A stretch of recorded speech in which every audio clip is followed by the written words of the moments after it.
Wifi लीजिए sir. प्रयोग। चलिए, थोड़ा सा आप लोगों से हम क्षमा चाहेंगे, इसलिए कि अभी अभी तुरंत थोड़ा नेट प्रॉब्लम हो गया था, है ना। कोई बात नहीं। चलते हैं अपना आगे का जो क्वेश्चन बचा हुआ है उसको फटाफट करते हैं, है ना। तो ये क्वेश्चन था ना 32 नंबर। किसी घूर्णीय आर्मेचर वाले 3 फेज स्टार संयोजित, क्या है, स्टार संयोजित है ना। हमारा जो अल्टरनेटर है 3 फेज का है, स्टार में संयोजित है, तो उसमें हम लोग स्लिप रिंग की संख्या 4 यूज करते हैं, ये आप लोग अच्छी तरह से जानते हैं।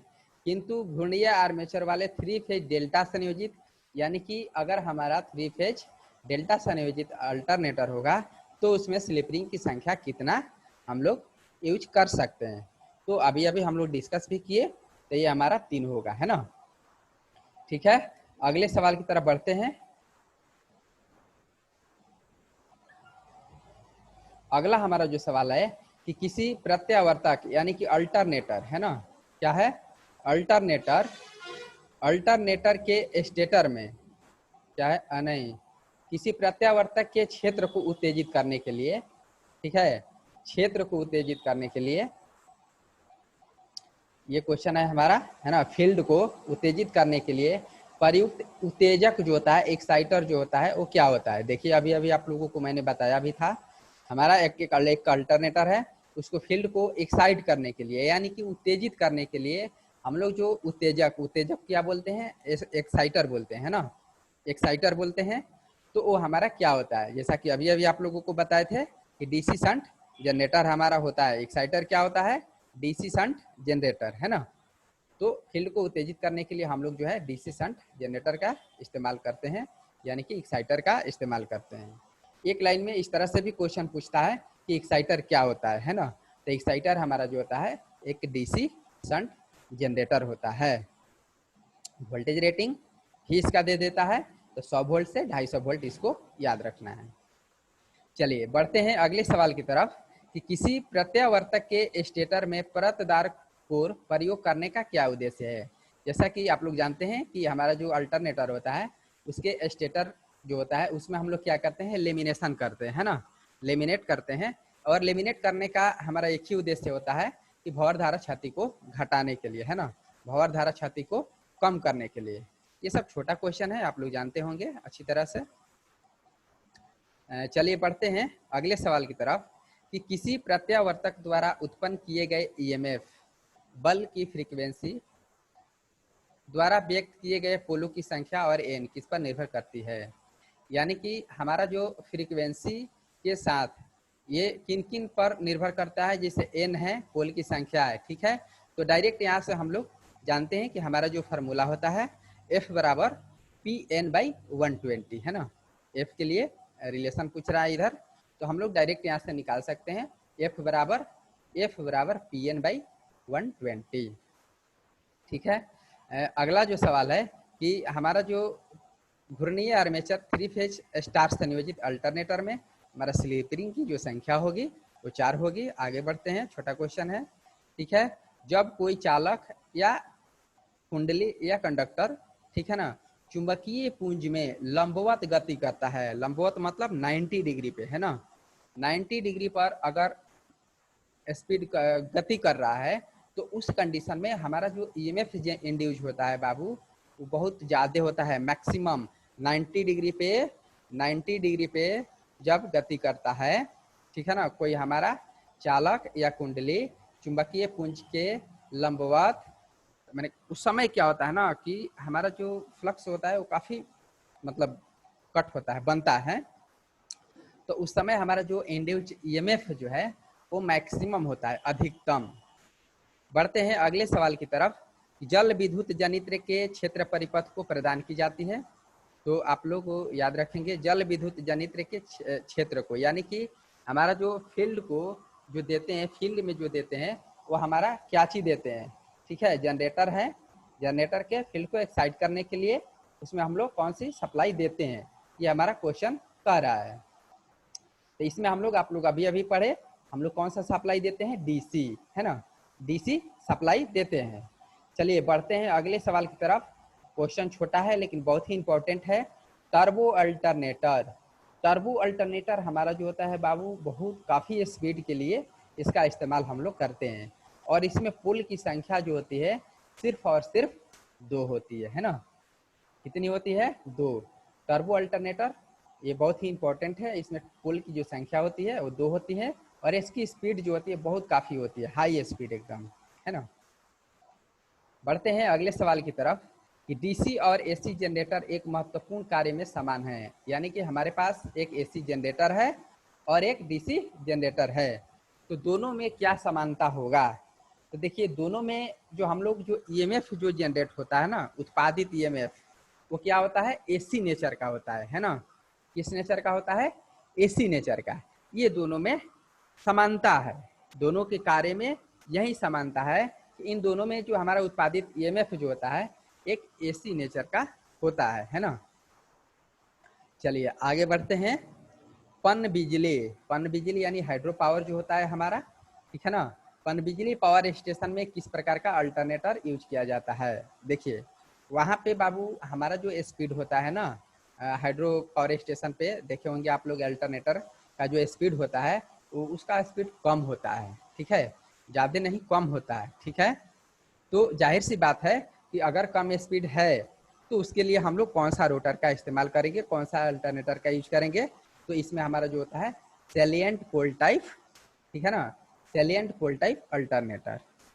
हाइड्रो पावर प्लांट में सैलिएंट पोल टाइप अल्टरनेटर, क्योंकि वहाँ स्पीड कम होता है अल्टरनेटर का, आप लोग देखे होंगे तो, ठीक है ना।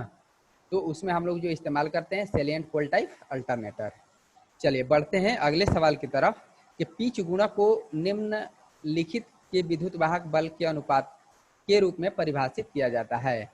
तो पिच गुणक यानी कि पिच फैक्टर, पिच फैक्टर हमारा जो होता है वो क्या होता है? उसका डिफिनेशन पूछ रहा है। तो देखिए पिच फैक्टर हमारा जो होता है बाबू वो शॉर्ट पिच वाइंडिंग से पूर्ण पिच वाइंडिंग के अनुपात के रूप में हम लोग इसको व्यक्त करते हैं, है ना।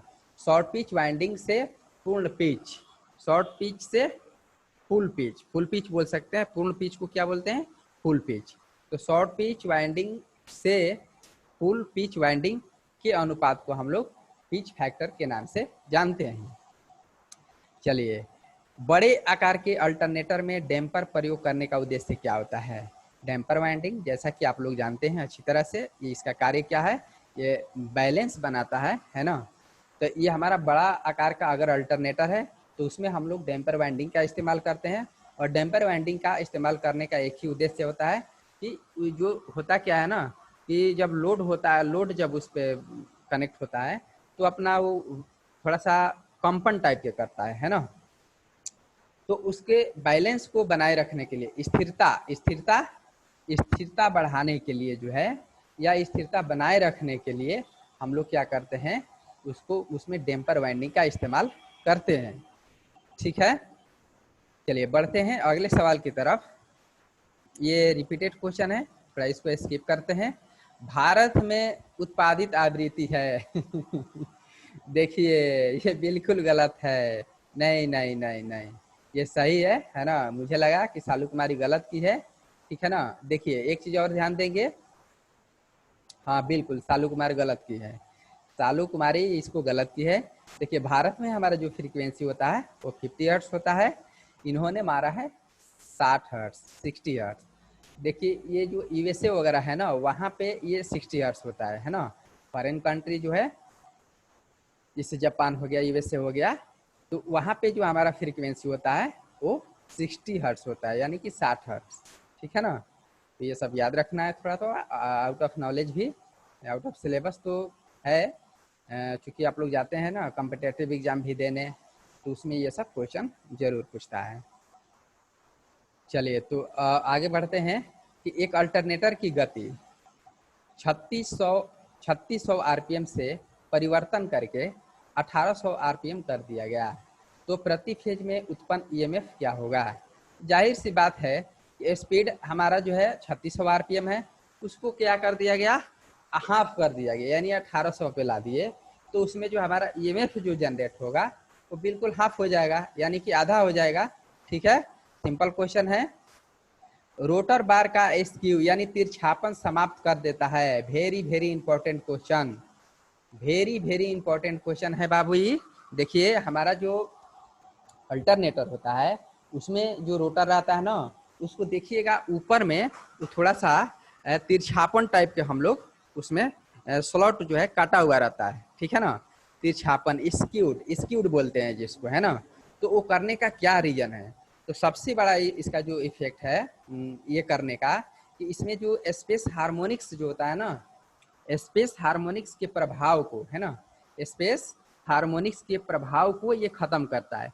इसीलिए हम लोग क्या करते हैं कि थोड़ा सा उसका जो बार होता है स्क्यू टाइप के बनाते हैं, यानी तिरछापन टाइप के करते हैं उसमें। तो ये बहुत ही इंपॉर्टेंट क्वेश्चन है। वह मशीन जो स्टीम टरबाइन में चलती है, देखिए स्टीम से चलने वाला जो हमारा मशीन होता है वो काफ़ी मतलब कि स्पीड पे चलता है ना। तो उसमें हम लोग जो इस्तेमाल करते हैं वो टर्बो अल्टरनेटर होता है।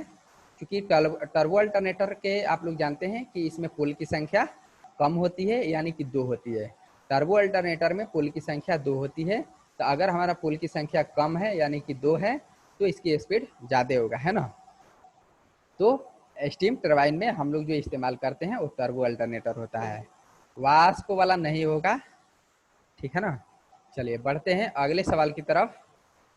वास्प टरबाइन के द्वारा प्रचालन के लिए अभिकल्पित अल्टरनेटर बनाए जाते हैं। वास्प टरबाइन वही स्टीम टरबाइन जो कि अभी अभी हम लोग डिस्कस किए, ठीक है ना। तो उसमें हम लोग जो बनाते हैं, ठीक है ना, अल्टरनेटर जो बनाते हैं वो क्या होता है, हाई स्पीड पर चलने वाला, उच्च गति प्रचालन के लिए, है ना। हाई स्पीड पर चलने वाला यानी कि हमारा कौन सा अल्टरनेटर होता है, टर्बो अल्टरनेटर, ठीक है। दोनों क्वेश्चन जो कि एक दूसरे से रिलेटेड है, बस थोड़ा सा पूछने का तरीका अलग है। चलिए आखिरी, आज का हमारा जो आखिरी क्वेश्चन है बाबू, कि सिंक्रोनस मशीन में स्टेटर फ्रेम, सिंक्रोनस मशीन का हमारा जो स्टेटर फ्रेम जो होता है, फ्रेम वो किस मेटल का बना हुआ रहता है?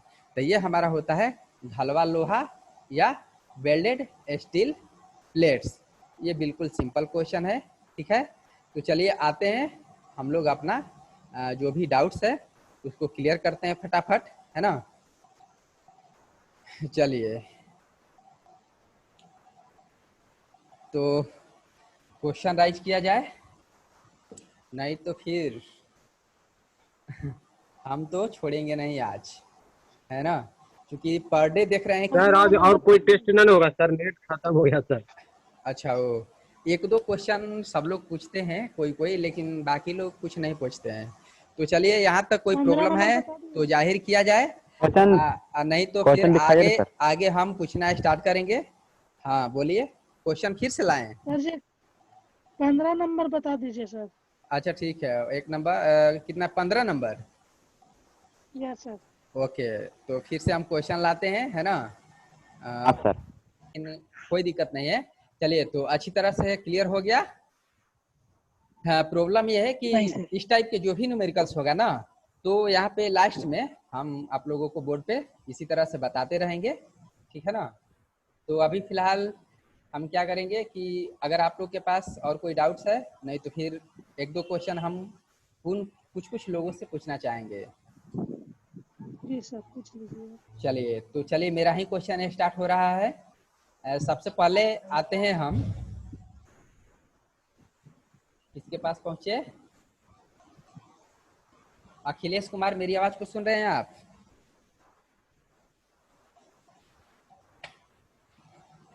अखिलेश कुमार चलिए वो नहीं सुन रहे हैं। Jairam Kumar, yes sir. अच्छा बोल रहे हैं बाबू कि अगर मान लीजिए कि हमारा जो कोई एक अल्टरनेटर है उसकी स्पीड ज़्यादा चाहिए, है जी ना, उसकी स्पीड जी। ज़्यादा चाहिए, तो उसके लिए उसमें पोल की संख्या जो है हम कितना रख सकते हैं मैक्सिमम स्पीड के लिए? स्पीड ज्यादा दो रखेंगे सर। 2? 2 फुट रखेंगे सर। ओके बिल्कुल फाइन। चलिए ठीक हाँ है, सर। आप लोग पढ़ते हैं ऐसा बात नहीं है। तो फिलहाल क्लास द एंड करते हैं, है ना। और आप लोग नेक्स्ट क्लास के लिए जाइए। और कल 15 अगस्त है बाबू, आप सभी को पता है कि कल 15 अगस्त है, तो हम लोग कल ऑनलाइन टेस्ट नहीं देंगे और फिर अपना सोमवार से होगा, ठीक है ना। तो कल 15 अगस्त के शुभ अवसर पर आप सभी को बहुत सारी शुभकामनाएं, ठीक है। इधर उधर, हाँ इधर उधर जाने की एग्जाम कोशिश कब नहीं तक होगा? कौन सा जिलेबी नहीं एग्जाम? मिलेगा सर। आप लोग का एग्जाम? Yes sir. हाँ सर। एग्जाम बिल्कुल होगा। बार बार बोलते हैं कि एग्जाम को तो माइंड से ही निकाल देना है। अरे माइंड में रखना है तो क्वेश्चन रखना है ना। एग्जाम कभी भी ले उससे मतलब नहीं है हम लोग का, है ना। अरे एग्जाम जब भी होगा वो तो सामने दिखेगा ना, लेकिन यूं समझ लीजिए कि अब थोड़ा सा समय आ गया है कि अपने आप को अच्छी तरह से मतलब तैयारी करने का, ठीक है ना।